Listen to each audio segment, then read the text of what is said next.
Hello, how are you? And welcome to Christchurch Feel. And this is the first of 3 reflections that will appear on our YouTube channel during Holy Week. And Mike and Eddie will be delivering a reflection each day over the next couple of days. So look out for those. But today I'm going to be speaking to you about sleeping.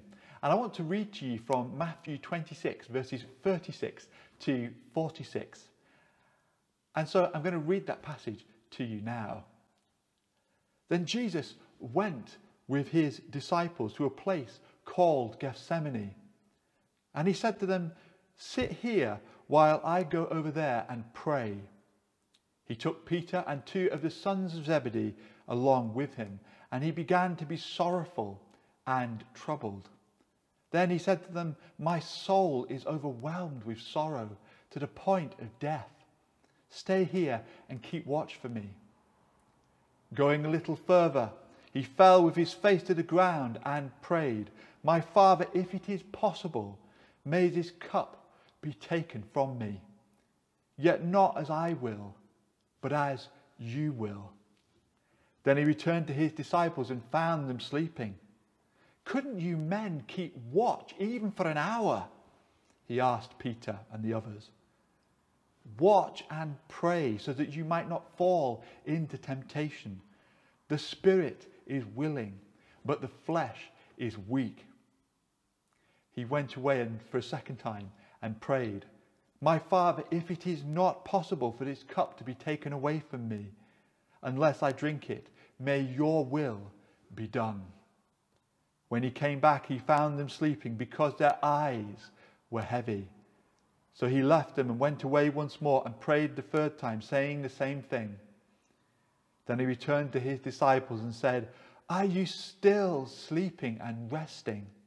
Look, the hour has come. The Son of Man is about to be delivered into the hands of sinners. Rise, let us go, because my betrayers are coming." Quite a powerful passage there in the Garden of Gethsemane. But what we know from this reading is that the time of Jesus' death is coming. The hour is drawing near for him to complete his mission to earth. And Jesus knows that this death is not going to be one where he falls into a nice sleep and wakes up sitting at the right hand of the Father, surrounded by clouds and angels and being bathed in white light.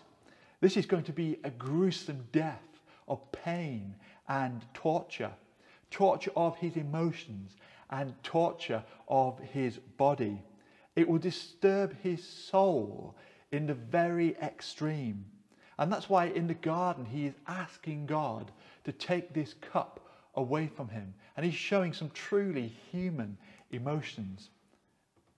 There are times in our lives for sleep and rest. And I'm sure you will have read many of the benefits of a good night's sleep. Likewise, I'm certain that you will have read some of the bad things about not having great sleeping patterns.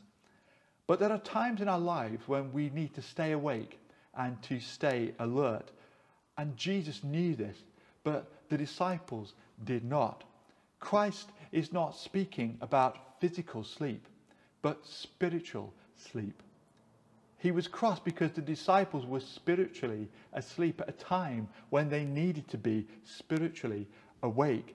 And they needed to see beyond all the physical things that were happening around them in the world, which for all intents and purposes posed no threat or danger to them whatsoever. And there are times when we as Christians need to be awake and see what's happening in the world around us. And the last year has been a time for us to be aroused from spiritual sleep and alert to some of the issues that really affect our time. Whether that is the pandemic, climate change, Black Lives Matters, or other forms of social injustice. And Easter and Holy Week represent a time for us to be spiritually awake. And it's a time for us to look beyond the headlines and be reminded again that God is at work in our world. And acknowledge the power of the cross and the power of the resurrection.